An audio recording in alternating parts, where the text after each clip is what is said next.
Welcome. Welcome.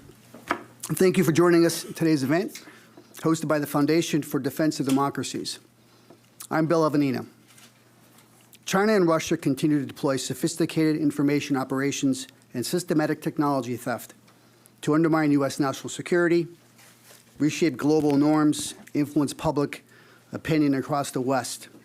Both regimes have spent decades stealing American intellectual property, trade secrets, and advanced technology, all in an effort to support both military and civilian ecosystems. And now they are weaponizing artificial intelligence and the energy dependency which goes along with it to accelerate their espionage and influence operations. A bit more on China. China is the most sophisticated, complex, and persistent threat to the United pillar of our democracy and capitalism. The impact is undeniable and is felt from Wall Street to the cornfields of the Midwest, through our universities, and has permeated every fabric of American society. Back in 2011, the FBI, Department of Justice, indicted 5 members of the Chinese People's Liberation Army. They arrested them for economic espionage against U.S. companies, numerous companies. It was the first such criminal indictment of its kind, and the first such indictment which named U.S. companies as victims. The global ramifications were immediate. Over the past decade since that indictment, there have been hundreds of similar indictments with thousands of victim companies, universities, and research institutions. The estimates have ranged from dollars per year in economic loss, just for intellectual property and traits from the Communist Party of China. This equates to approximately $4,000 of economic loss to every American family of 4 after taxes. The cost of China's industrial espionage campaign is real and is felt across the entire American landscape. Secretary Rubio, when he was chair of the Senate Select Committee on Intelligence, said it was the largest and most sophisticated theft of intellectual property in the history of mankind, and it just happened in 1 decade. Additionally, over the past decade, we have seen both Russia and China becoming even more brazen, with cyber breaches, insiders, and utilization of non-traditional collectors. One needs to look no further than the recently identified Volt and Salt Typhoon malware deployment onto our critical infrastructure, which depicts a mosaic of nefarious strategic intent and vicious capability. I've said for more than a decade that the threat posed by China and Russia will require a whole-of-society approach to defend against. What do I mean by this? I mean defensive efforts, not just from our national security apparatus and law enforcement, but including the education of boardrooms, business schools, corporate leadership, and at every American university and college campus, as well as elected officials in the United States. In closing, Beijing and Moscow's espionage and influence campaigns expand and evolve, especially with technology proliferation. The U.S. and its allies must keep pace. We must understand their methods and, more importantly, their intent. What is the intent of these authoritarian regimes, which are resulting in real-world consequences and impact? The why matters, and we are all a vital part of the solution. So, okay, to discuss all this and more, we have joined an expert lineup today. Please join me in welcoming, to my right, David Shedd, former acting director of the Defense Intelligence Agency for over 30 years until his retirement from government in 2015. He's been a seminal part of defending our nation.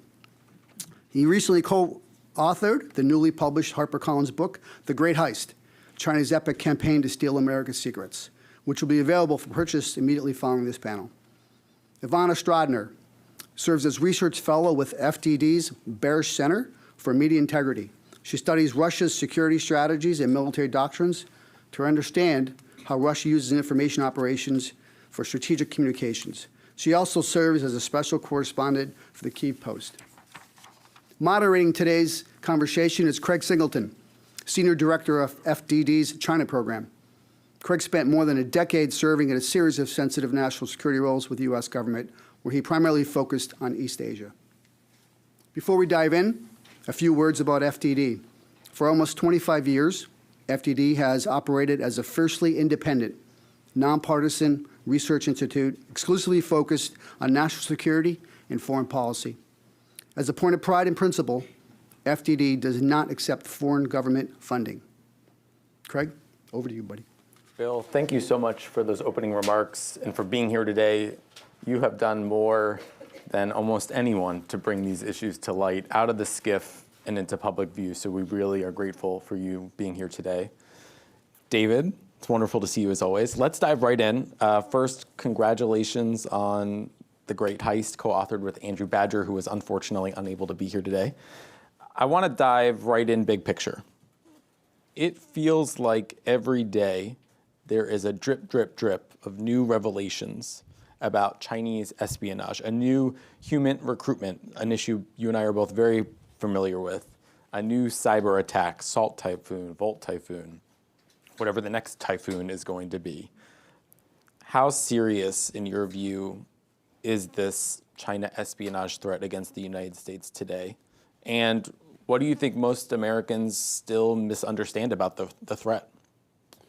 Well, I'm delighted to be here today, and I thank FDD, Bill, for your opening remarks that really, in large measure, contextualize the question, Craig, that you're asking. It is by and far the largest illicit wealth transfer in history when you look at former Director Wray's estimates in terms of what was publicly shared of somewhere upwards of that $600 billion annually, $700 billion.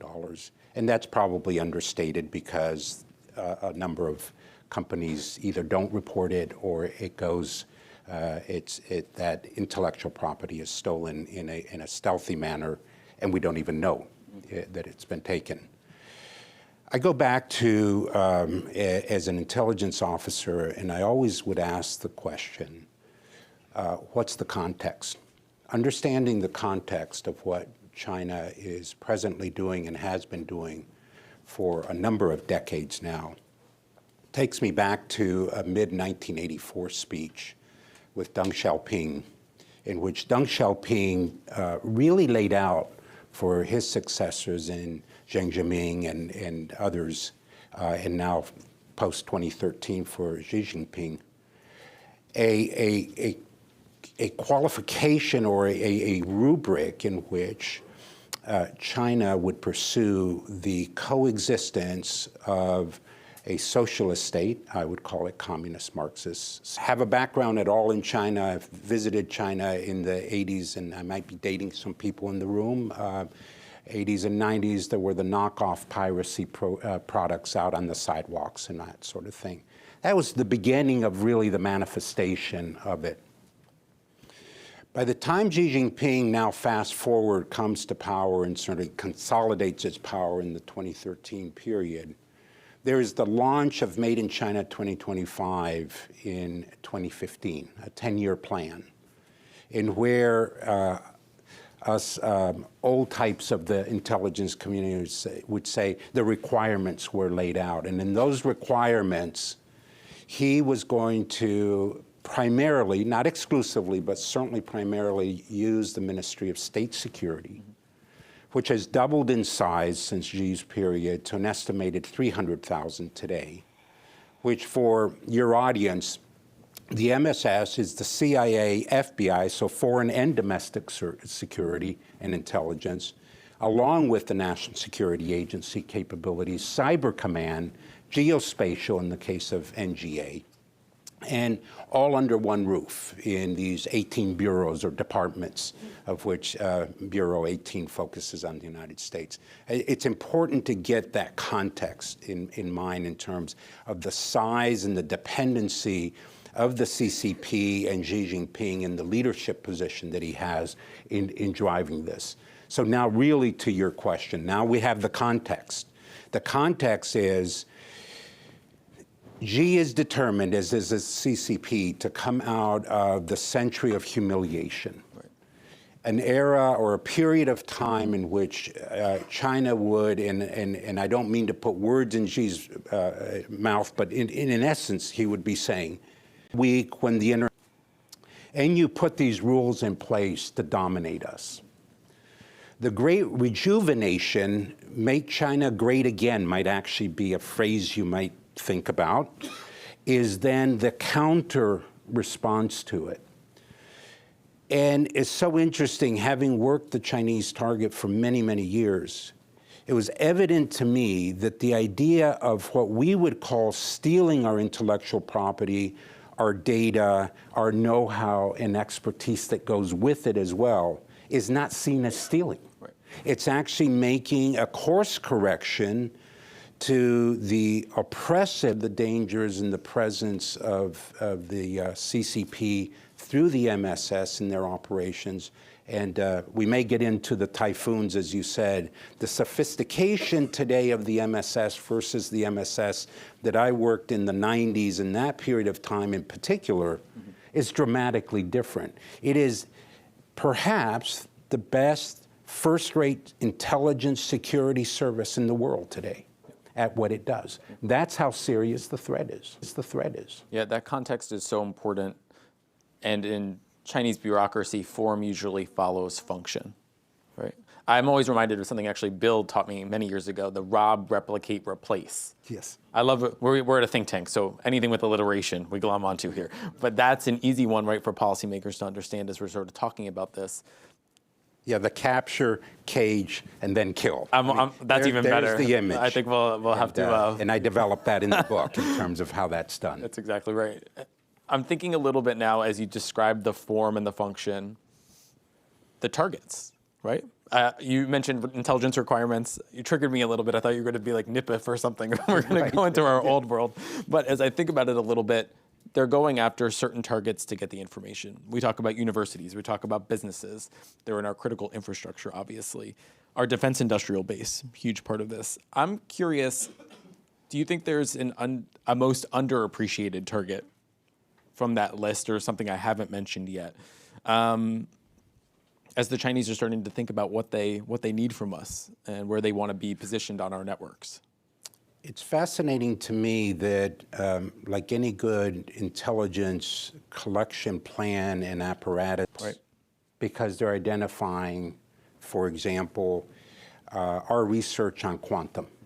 Where's quantum going? In the Shanghai Institute, in terms of quantum in Shanghai, what would keep me up keeps me up at night is this whole idea of a surprise breakout on quantum, as an example.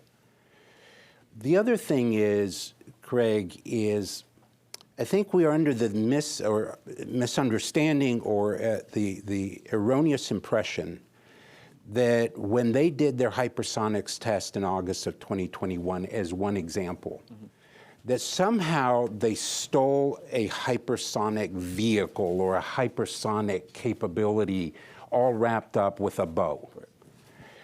The underemphasis, and where we don't fully look, is that in fact somewhere on the upper ends of 170 to 180 Chinese scientists were doing co-research in the cradle of the Manhattan program at Los Alamos 70, 80 years ago on what? Wind tunneling and all sorts of other aspects that were the major contributor, or certainly a significant contributor, to the fact that their hypersonics has been advanced to where it has. My point is that when you ask where is it maybe underappreciated, undervalued in terms of Bill's background and the counterintelligence, is that they take piece parts. They then bring them together. The corollary to that is they're happy to work with a huge net in terms of what they collect. In other words, they may need it. It doesn't mean that everything, and it's the whole of society Chinese approach to doing this. And because of the national security and national intelligence law of 2017, Article 7, look it up, every Chinese citizen and every Chinese entity today, when called upon to support the CCP, must. There is no loose language, may, perhaps, should, or anything like that. in terms of doing it. Am I ever suggesting that 280,000 Chinese students in the United States are all spies? That's not what I'm saying at all.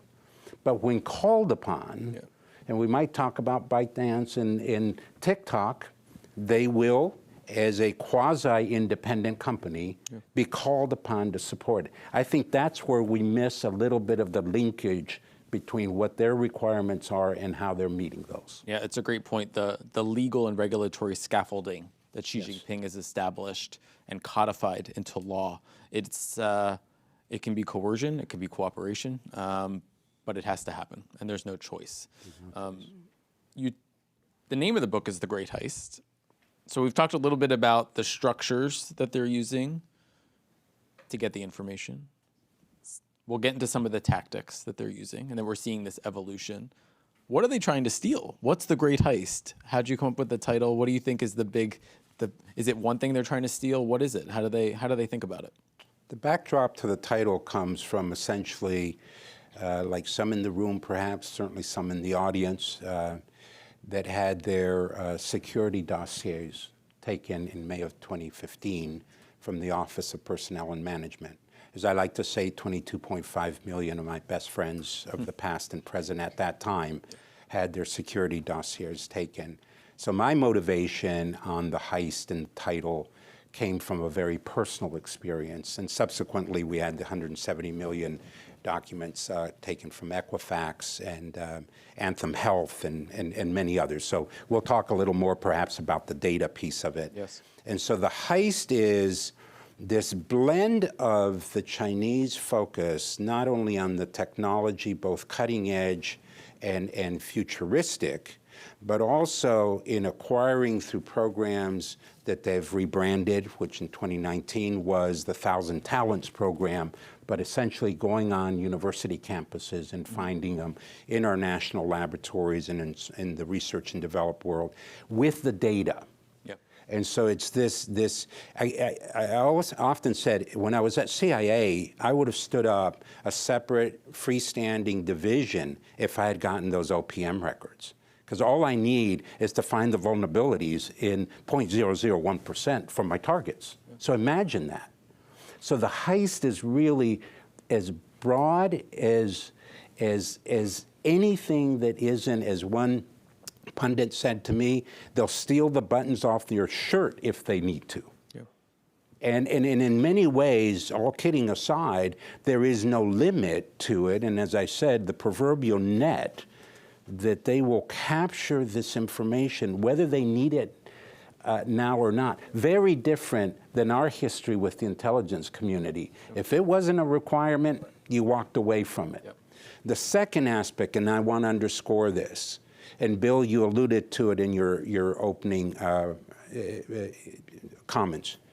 It's that China is, in their whole of society, is applying intelligence to their economic, military, industrial base, the PLA, the People's Liberation Army's modernization, space programs, underwater, and all the rest, in the sense that everything's a requirement then. So that's really where the Great Heist, and that's the EPIC campaign. And these are about campaigns, as again, we'll mention the typhoons. They're not single events. Right. And that's where it comes from. Yeah, it's a great point, right? Chairman Xi Jinping says that data is the 21st century oil. Exactly. Right, and I'm curious though, why do you think that they are so fixated on the data? What do they think they can do that we can't see or understand? But it is, to your point, we usually say we have to prioritize in the intelligence community. We have to have a list of requirements. If it's non-public information, it's one thing. If it's publicly available, this is not for us. They have a very different structure and function, but this obsession on data, this fixation, I would think about it. Why are they so fixated on collecting it, and what do they think that they can do with it that others simply can't? Briefly, 3 points. First is they're going to be building, or are already building, more and more sophisticated large language models with the data. Yeah. So that the AI and the battle at present and in the immediate over the horizon is artificial intelligence, and so we know that.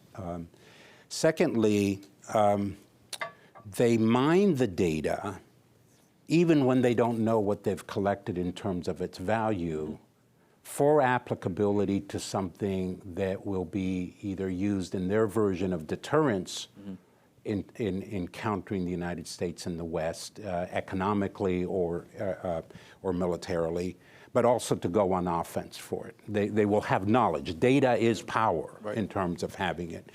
And thirdly, there's an element of CCP control then.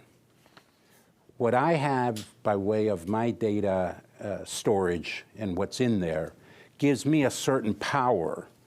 I may not know how to use it precisely today, but I have something on you that you don't know that I have, or if you know that I have it, you can't do anything about it.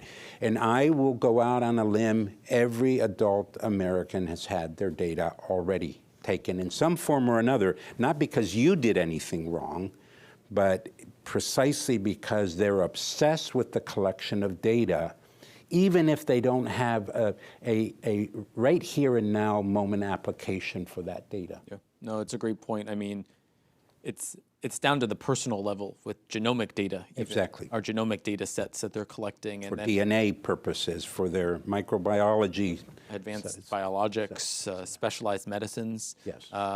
Building that supply chain centrality, build the data, apply big data capability to it, have breakthrough.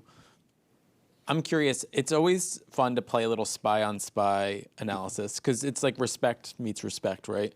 Was there a case study or an example from the book that you looked at and you said, that is truly impressive? Like one that really blew you away, maybe one that you don't think maybe we would pull off naturally, but they have developed these skills and capabilities. I'm just curious, you have so many great examples in the book. I encourage folks to read it. It's a little scary when you read it, but is there an example where you said, wow, that's so impressive? Digging little holes in the Iowa fields to take out Monsanto seeds, I sort of scratched my head, what in the world? But as a student of China, when you think back in the Mao Cultural Revolution and the Great Famine, all of a sudden it makes sense. Remember, the century of humiliation is countered by what you go and do. And so you have these, I don't know how many of you know Iowa, but to go out there digging seeds out of it would not be my first choice of something I'd be interested in doing. Yeah. And I just said, wow, one, will stop at nothing, and two, it's clear there was some form, in some manner, a requirement put out there to go after these advanced seeds, which, by the way, is millions and millions of dollars associated with the research and development associated. So there's that kind of operation. Another one is Tesla in 2019. Elon Musk inks the deal in the summer of 2018. And while there's groundbreaking, Mr. Kao, back in the United States as an employee, is thumb driving the download of about $1 billion in source code to autopilot. It's in every BYD today. So you have sort of these sort of extremes, and when the panoply of the attacks or capabilities of collection just leave you stunned in telling these stories, because all of a sudden you have intel on intel, as you say, the arc of the story. And that's really that's what stands out to me. Yeah, it's a great point. The food security is national security for the Chinese Communist Party. And if you understand the historical roots of the party and its development, you understand why it's so prioritized. Ivana, I want to bring you into the conversation because I don't think we can talk about Chinese theft without talking about its no limits partner in Moscow, which is a topic of your research here at FDD. When we look at Russia's acquisition of this technology, illicitly, sometimes above board as well, I'm just curious, where does Moscow prioritize its efforts here, and where do you think the U.S. is most exposed when it comes to the Russian target? So first of all, thank you, FDD, for organizing this event. Thank you, Bill, for your opening remarks. And as David emphasized, really context matters. And humiliation, just for China, that's exactly how Russia also thinks about the 20th century. As a matter of fact, Putin openly stated that the greatest catastrophe of the 20th century was the collapse of the Soviet Union.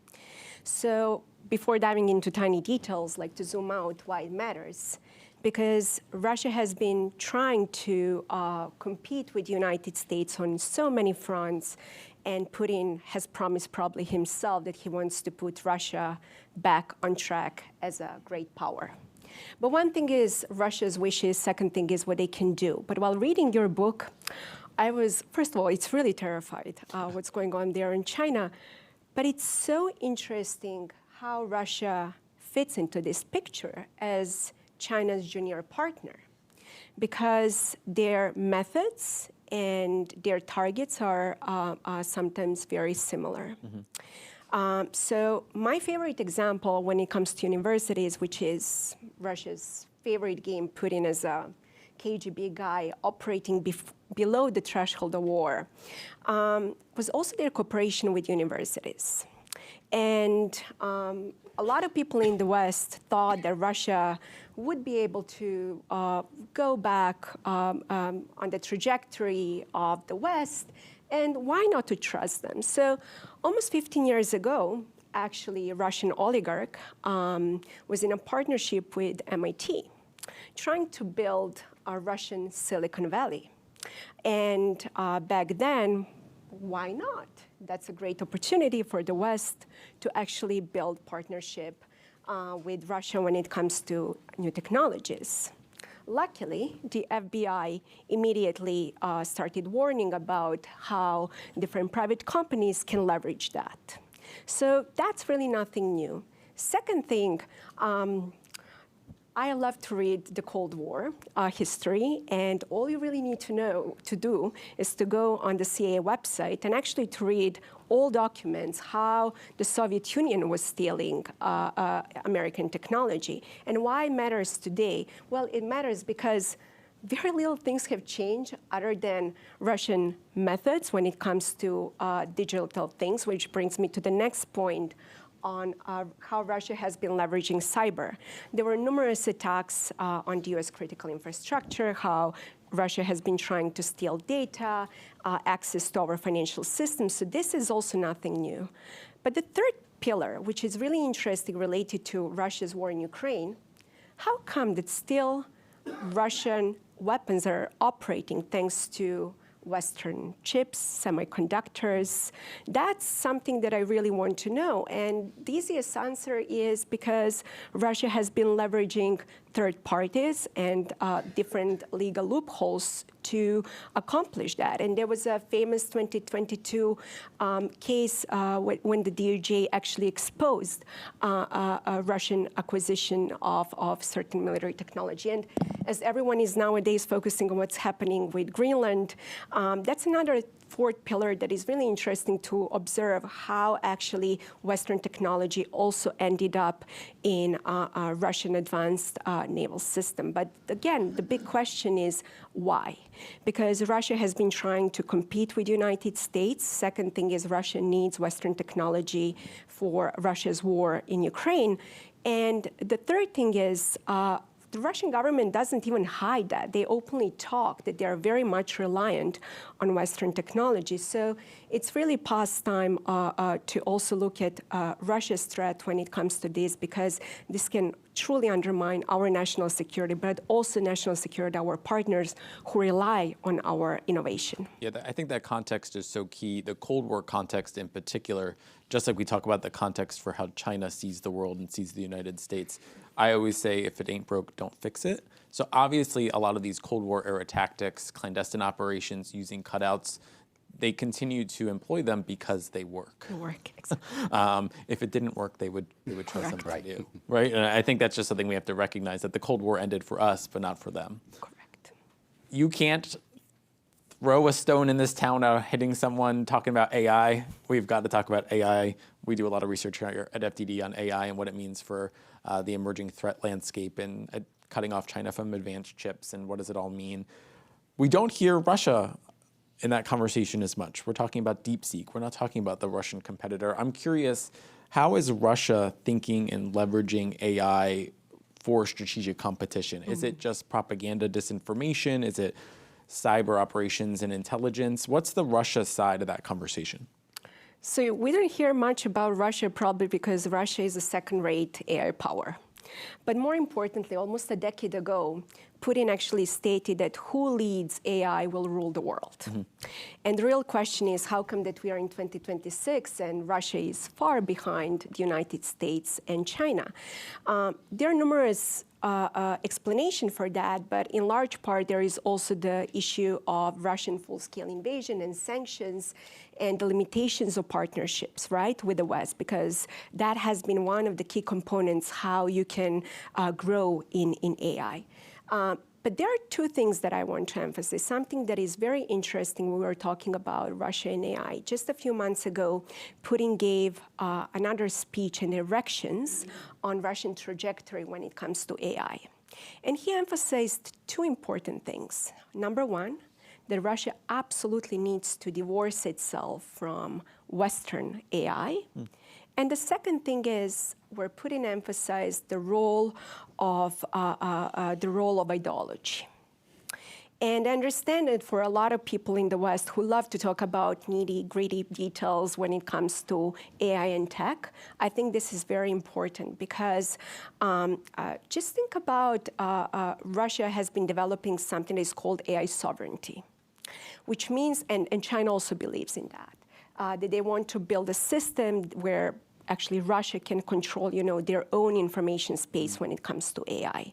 And they have been building numerous blocks to do that. It's a similar thing when it comes to why they banned Western social media, because Putin firmly believes that the collapse of the Soviet Union was because of, in large part, American influence operations. And frankly, he is not wrong on that.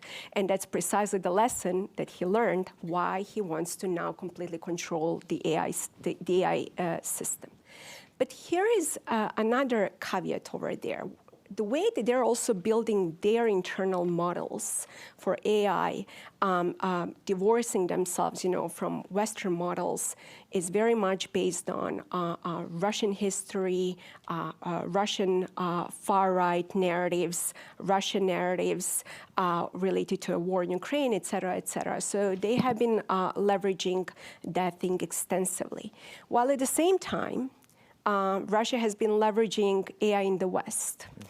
So for example, this is again nothing new because we already saw Zelensky's deep fake video where he allegedly was trying to convince Ukrainians to give up on the war in Ukraine.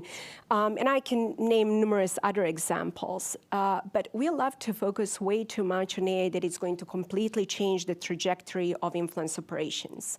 I don't think that that's completely true because it's just another new technology. Just like during the Cold War, there was everything in the paper and social media, and this is the third pillar.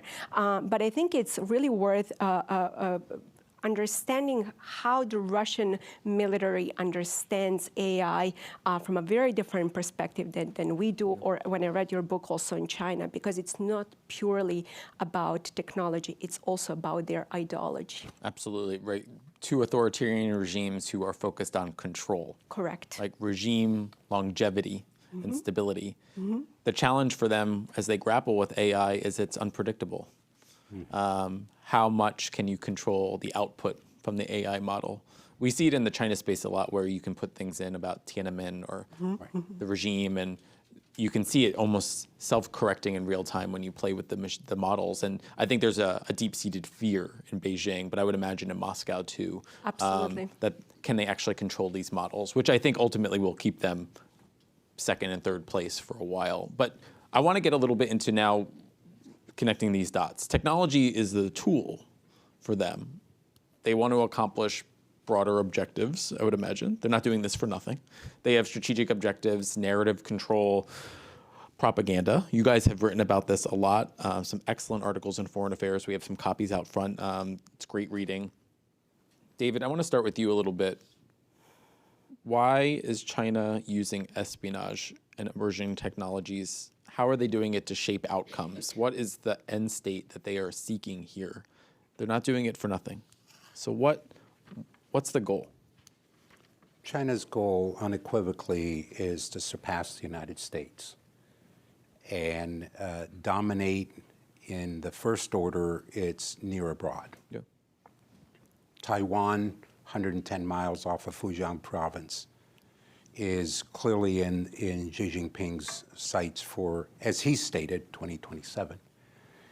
And the technology that they are seeking and the modernization that I referenced earlier of the People's Liberation Army, and then the production that goes with it, of course, in terms of capabilities, is such that their objective is, if there is a bellicose engagement, that's a very diplomatic term, about a Taiwan invasion, that they can win, and they can win decisively. Right.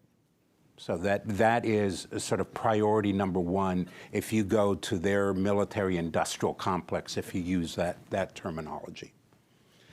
Their other objective is, you've seen when China joined the World Trade Organization in December of 2001, which was a bipartisan objective of our political side, whether it was the Clinton administration driving that to it, and it's addressed in foreshadowings in the book in terms of the complete stand down on any operations that could jeopardize that. And then George W. Bush and the administration that I served in the NSC staff was very much committed to believing that you could change China's behavior through the WTO as a result of them then having to play by the international rules. Most favored nation status actually gave them the ability to get market access to do what we're seeing today. And so the foothold really goes back 26 years, 25 years ago with that expectation. The other expectation that the United States had, and I believe, was that it would lead to democracy in some form, maybe not Jeffersonian, but somewhere along that spectrum of an opening. And of course, we see that completely moving in the other direction. And Ivana mentioned it, and what is it? It's about the preservation of the CCP. And so if you take the last 3 weeks of what's occurred in Iran, 3 to 4 weeks in terms of the protests and all of that, the thing that keeps Xi Jinping really focused on security is the domestic situation. Right. June 1989 in Tiananmen Square was an event that he does not want to see reoccur.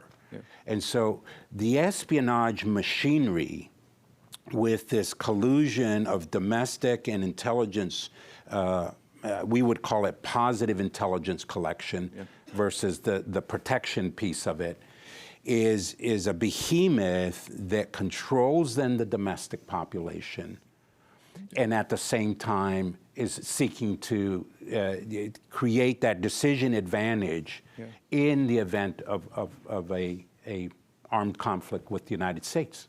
Yeah, no, the Iran context is so important because it's impossible to divorce the CCP's domestic aims from its foreign aims. You right? cannot do that. You can't do it. And I think in the Iran context in particular, it is Chinese technology, including CCTV cameras, that are being used, exactly, in Iran today, exactly, to track protesters down to their door.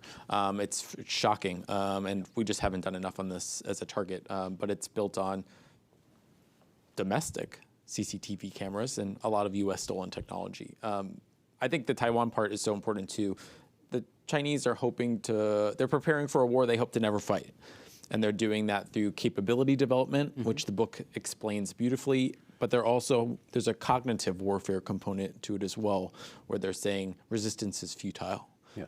We're so big, we're so powerful, this is going to happen. Russia plays in the information warfare space too. They're thinking about this as well. Both, you mentioned in your remarks, capability development, but they're also thinking a lot about information warfare. I'm curious, what's Russia's goal here? What's their outcome in all of this? So when we're talking about Russian information warfare, I always like to cite how Russian military thinks. They believe that who has information superiority is going to win this war. And they value 4-to-1 non-kinetic to kinetic efforts. all you really. So, and why it matters, as I mentioned, context again matters, because let's call a spade a spade. The United States during the Cold War, we were the superpower when it comes to information warfare. We're unapologetically using a very powerful tool to win the Cold War, to win hearts and minds. And as soon as Putin came to power, he started strengthening domestic information system, completely trying to close it down. As a matter of fact, Russia just announced that this year they're going to ban officially even WhatsApp, let alone other social media. So Russia has developed a very powerful tool, not only to strengthen domestic information system, but also to put the West on the defensive. And as an authoritarian country, Russia doesn't have to use any ethics. So they can spread lies, they can spread propaganda, they can leverage social media influencers, you can go on and on.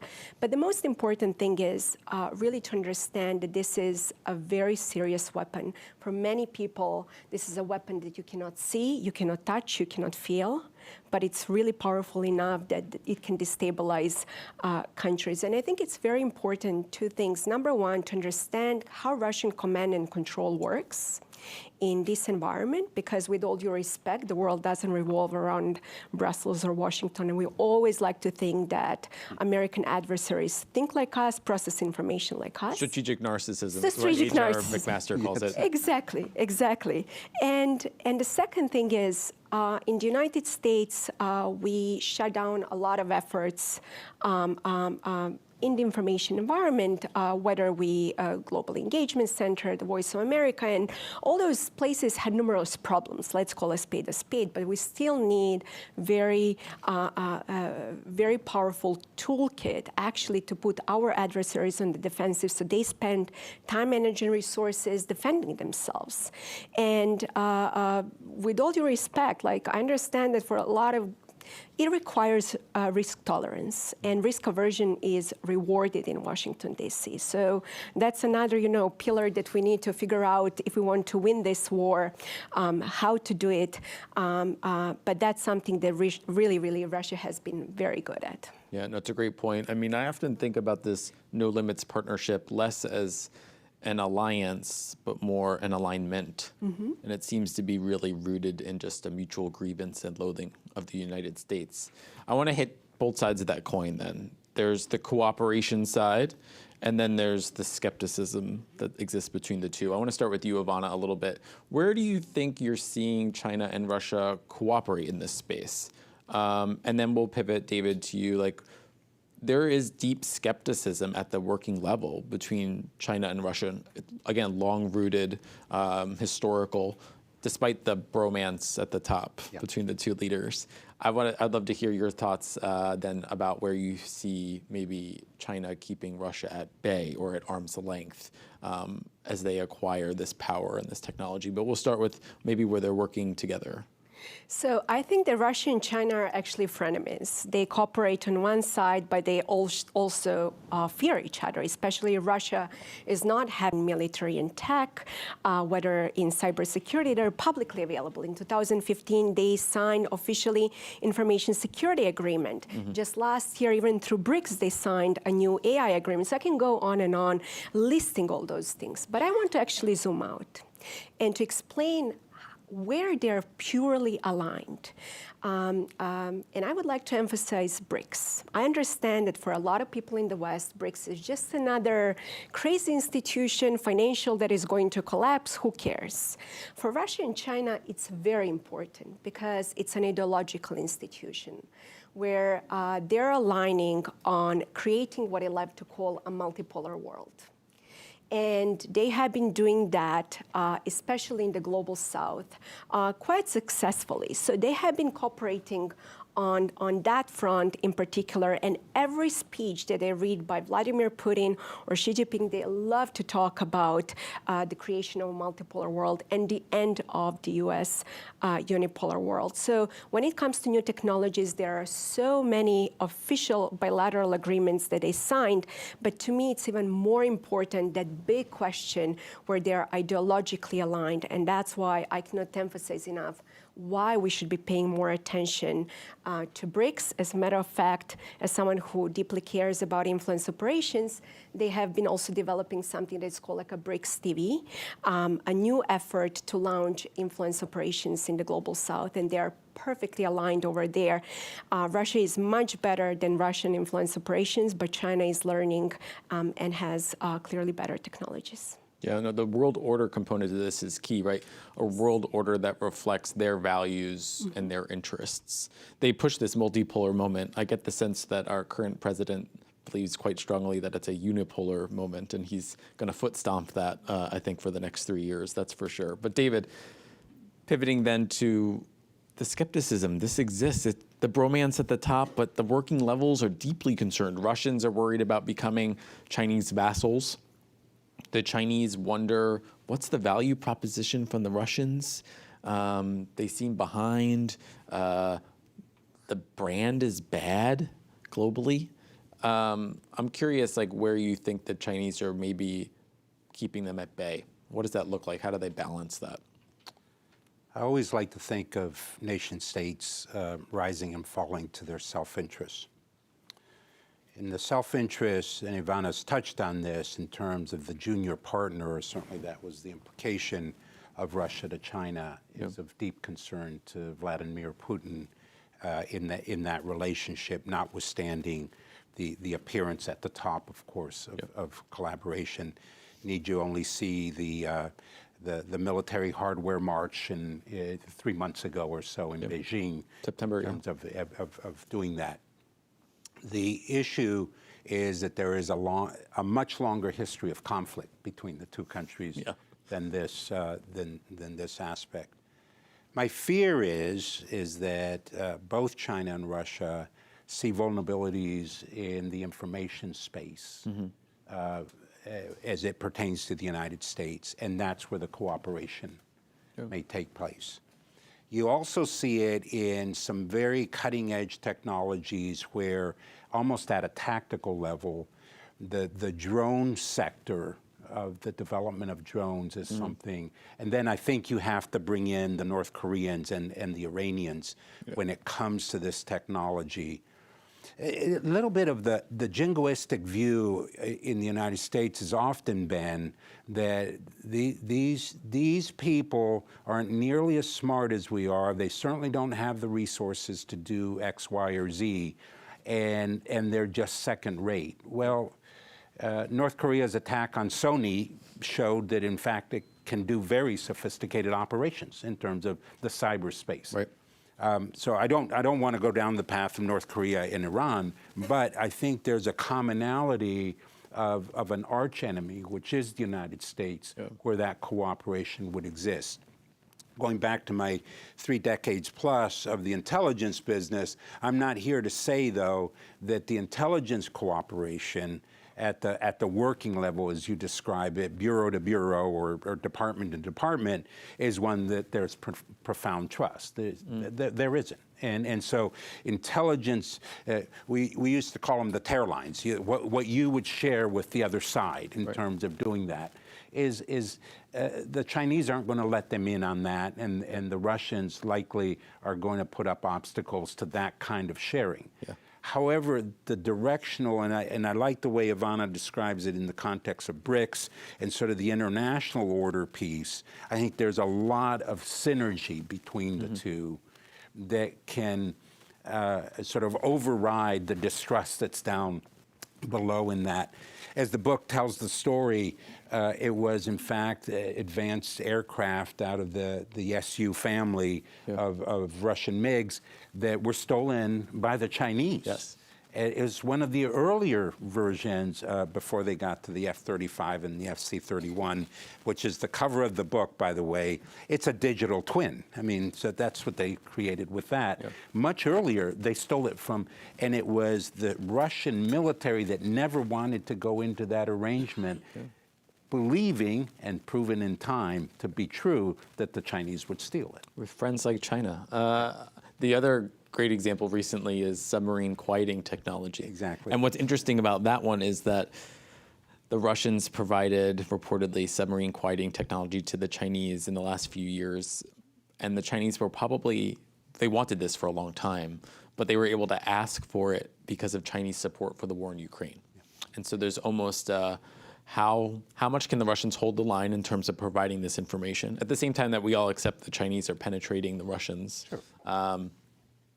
But is there now an imbalance in the relationship where perhaps the Chinese came to the table and said, we keep supporting you, it's time for you to hand over what we really need, which is the submarine quieting technology against the Americans, and you wonder whether that imbalance just fosters more grievance and distrust between the two sides. It's going to be fascinating to watch this play out. You had something else you wanted to add, Yes, though? I actually wanted to just add one more example, which actually tells you all you need to know how their cooperation works and how cynical it is. So just take a look at the United Nations, and last year when the United Nations adopted a new UN cybercrime treaty. Sounds great in theory, right? Like, who doesn't want to have a treaty that can stop cyber criminals, except for the fact that this treaty was written by Russia and supported by China. And that treaty was in large part later on supported by many countries in the West. So that's very concerning because we in the West, we have legal obligations to follow certain rules. Do you really believe that Russia and China are going to follow those legal obligations? Absolutely not. And make no mistake, very soon you will see a new effort coming directly from Russia to regulate information security and hybrid warfare. So I hope we will not repeat the same mistake. Yeah, before we pivot to Q&A, and so if you have questions in the audience, someone will come around with a mic for you. David, we always say at FDD that we come with the headache and the aspirin. We're very focused on solutions, going to policymakers and just saying, here are all your problems is frustrating for them usually. And you've been in the chair and you're like, what should we do about it? It's the prescription. You lay out 7 excellent pillars in the book. I'm sort of curious, if you had 5 minutes with a policymaker, are there 2 or 3 that you'd really highlight? Like, what do we need to do now to cut off and sort of challenge and stymie what China's trying to do? I think you have to parse it in terms of what areas you want to tackle it, but in the macro sense and that strategic sense, it's really a policy of partial decoupling around what crown jewels you want to protect at all costs. Yeah. And those may be in the 6 to 10 to 12 areas of where you do that. So that would be sort of number one in terms of the recommendations. Secondly, a much stronger public-private relationship in terms of the sectors working together. Yeah. I would like to see a national economic security council stood up in which there would be, as 1947 built the NSC out of that in terms of the National Security Council, and President Truman did, around the ability to bring together both the private sector and the public sector on these issues. Why? Because this is economic warfare. So it's going to be different as to what you're going to address than guns and bullets and ballistic missiles in terms of the threats that you're, which also has to continue in parallel on the traditional national security side. And finally, I think a Department of Justice and supported by Bill's former organization in terms of the Bureau, really given additional tools associated with countering the heist from an area of emphasis. There was a task force set up in Trump 1 in terms of the administration, and DOJ focused on that. It was dismantled in 2020. It's not returned, though, either. Yeah. And so I think that the greater emphasis that addresses the lawfare piece of this on the part of the adversary in the case of China. By the way, I don't call them competitors. They're an adversary in the context of everything we're talking about, is then being able to give law enforcement and the counterintelligence people the kind of tools to really go after it. Yeah, I love the phrase crown jewels, because I think the Chinese use similar language. They say they want to control the drivers of the 21st century industrial revolution, and whoever controls them will control the future. Mm-hmm. So AI and quantum, biotech, chips, drones, increasingly robotics. Exactly. These seem to be the areas that we need to start to cordon off. Exactly. We talk a lot about chips in this town, but we need to start thinking about tomorrow. And I think the tomorrow threat, particularly biotech, is where we need to start putting a lot more attention.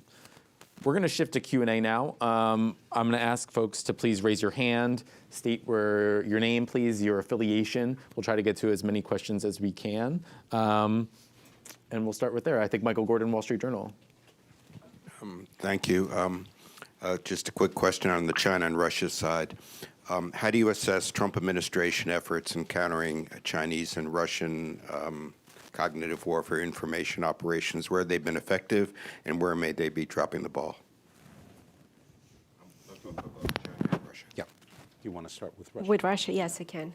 So the Trump administration decided to shut down several important platforms that we had to defend ourselves from Russian influence operations, including Global Engagement Center, the Voice of America, et cetera, et cetera. As I mentioned, there were numerous problems over there. What the United States is doing on the offensive side, I really don't know, but I can tell you if we were doing a better job, we would not have this panel. So that's something that I really worry about, because regardless of the administration for more than a decade, we've struggled a lot when it comes to countering cognitive warfare. And we always like to talk about, are we winning or are we losing? So let's call a spade a spade. We are in an information war with Russia. That's exactly how the Russian military perceives this.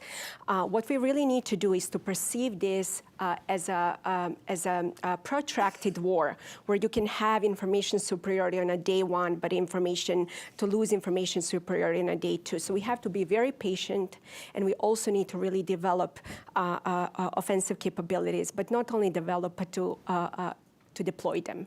Because make no mistake, Russia already believes that we are doing that. So if they believe, maybe we should. I would characterize a significant difference from the Trump first administration to where it is today, with much more of a present-day sense that everything is negotiable. In other words, that it can be either at the tactical level.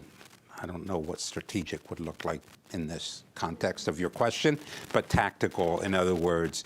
So you'll negotiate TikTok as an example, and I think there's going to be an announcement very soon in terms of what that deal is. You just have to work with ByteDance, the parent, and you can sort it out, and who has what percentage of ownership. And I think we've concluded TikTok, and you can all sort of land where you wish to on that being a wise decision or not. I believe it's a terrible decision to keep TikTok open.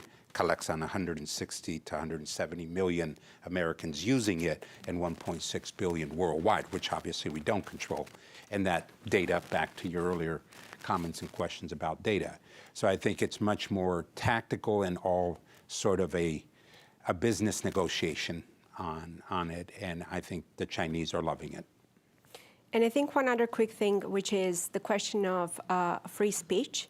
President Trump is absolutely right that we should be worried about free speech in the United States. But one thing is, when you have adversaries, whether they're working directly with intelligence, sitting in Beijing or Russia, conducting those influence operations, then this is not a question of free speech. It's the question of protecting American national security, because information is a weapon for them.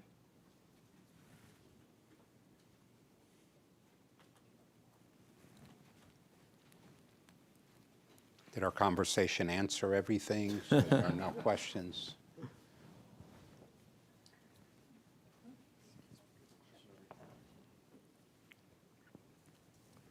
David Berto, and for the first time in half a century, I represent only myself, which is a delight. Craig, I want to follow up on your question and your implication about you bring the headache and you also bring the aspirin. And I really want to ask the two panelists, you've talked a lot about what China and Russia are doing. You talked a lot about our response to that, but that response is mostly reaction and defense.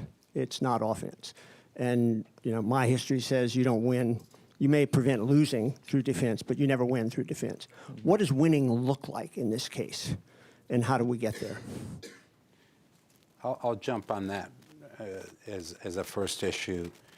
In the now 4 decades of association with the intelligence community, we have never really come to terms with economic espionage, both on the requirement side as well as to the distribution then of that information. That is, the identification of a sector that would require that information. How do you do it? The French have had a long-standing model of doing that. And the Chinese obviously are doing that as well. The question for me on going on offense is when and how are we going to have a national debate about this economic warfare when it comes to both the intelligence collection capabilities and requirements? That's the easier part. There'll be cultural issues of pushback, that I'm sure of. But it's really then how do you use that? How do you use it when you have that detection of where the Chinese are going in the AI sector, because you're now collecting on it, and to whom are you passing this to in order to respond to it? That, to me, would be going on offense, and I think it's desperately needed, but we have no public debate on this, and having been with the Select Committee on China yesterday, I can tell you they asked me exactly the same question. I gave them exactly this answer.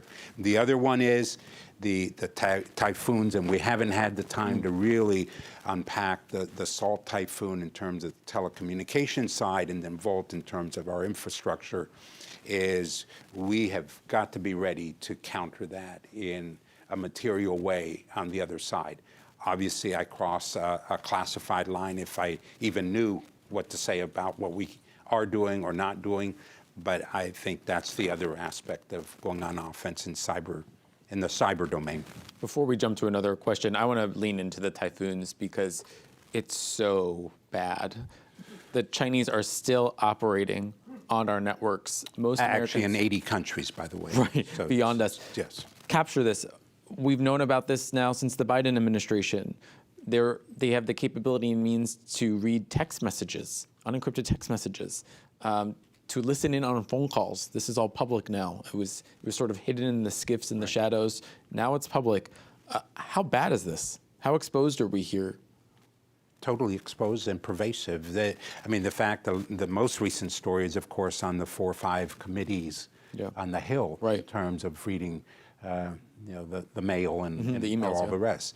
To me, I think our understanding of it, and of course the nomenclature comes from Microsoft on typhoons. Would have loved to have thought of that as a code name back when I was in government. It's great because it really is, as a Floridian, I would call it big hurricanes, but typhoons sounds just fine. It's more Asia. I like that. Yeah, exactly. It's very, very focused. It really represents the enormity of the threat, and it's ongoing, and the ability of our telecommunication companies to really ferret out and clean this up really doesn't appear to be taking place because it is ongoing. In the infrastructure side, known as the Volt typhoon, that to me is the multiplicity of kill switches that are put into it in the event of potential conflict or for some other reason, rather than predominantly collection. So that's sort of the distinction between the two, and both are profoundly worrisome. Yeah, no, it's absolutely frightening. I know we have some experts actually in the audience who track this closely. So the Stanford professor and me might start just calling on people, which you've been warned. I want to give another chance to other folks to ask some questions. If not, we have one over here. Hi, Duncan Sparrow, speaking for myself, but retired as AT&T's chief security architect, so I'd like to follow up, and I worked in the intel community for a decade back in the 90s. So I'd like to follow up a little on the typhoons in particular and tie them to the Taiwan Strait 2027, and not just telecom, but also, water, electric, and everything else. What are practical things we can do in the near future? Because all said and done, 2027 is just next year. So I'll start with my biggest concern is we're completely underinvesting in the cyber public side of it, and FDD can talk a lot more to that in terms of the concerns that Admiral Montgomery and others clearly are tracking here. And so even to that earlier question about going on offense, what are we doing to counter it in advance of, because knowledge is power, and now the fact that we know that they have these capabilities, and this isn't the C team or even the B team doing it in cybersecurity on the Chinese side, is how are we going to respond to it? And back to this collaborative relationship with the telecommunications companies and as well as the infrastructure side of it for Volt, is we know without a shadow of a doubt, the capabilities are being manifested inside our systems. So what are we going to do about it in terms of a public-private partnership? I'm getting the clock message. Not yet. I think we have time for one more question. If not, I'll take. Oh, here we go. Hi, my name is Jim Mullinex. I'm retired State Department. I have a question about how we can better protect ourselves against some of the collaboration that we see ongoing with respect to Chinese and Russian military technology and other things. Where do you see? I mean, obviously the issue of chips going to Russian military defense production is a crucial one. We know a lot of that goes through China or through other third countries into Russia. Where do you think the emphasis should be in terms of trying to stop that? Is that a U.S. government solution, solve problem? Is that something that we need to work more closely with private industry to resolve? Is that something that the U.S. can do by itself? Yes, no, yes, no. Yeah, it's a tough one. Starting with the last part of your question, no, we can't do it by ourselves. That's fairly clear to me. And if you were to talk to Jensen Huang in terms of NVIDIA and the H200s and beyond, in terms of these qualified chips that are, they go up the ladder in terms of security. The idea, and I sort of draw from the Elon Musk story, and this isn't about going after Elon Musk or anything like that, in Tesla, was sort of this idea that the Chinese aren't going to reverse engineer it, or as you suggest in your question, pass it to the Russians and the technology sharing. I think we have an antiquated export control mechanism in all of this, and an underinvestment in counterintelligence in terms of addressing it.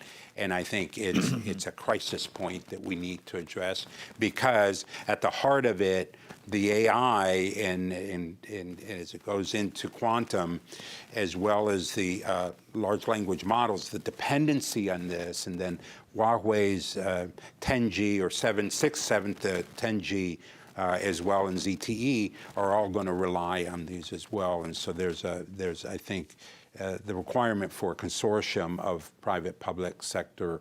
What are we going to do about it, in answer to your question? Nothing else. I'm not touching that one. All right, I think it's a great question to end on. I want to thank everyone today, but especially our panelists, for a great conversation. David's going to stick around to sign copies of his book in the back. I recommend, it's the stuff of nightmares. I don't recommend it reading it before bed, but maybe during daylight hours if you want to get smart on this topic. But for more analysis from us, please go to fdd.org. I want to thank everyone again, and we'll see you soon. I recommend reading it before your final caffeinated coffee. There you go. I So like it. make that your cutoff. Yeah, thank you.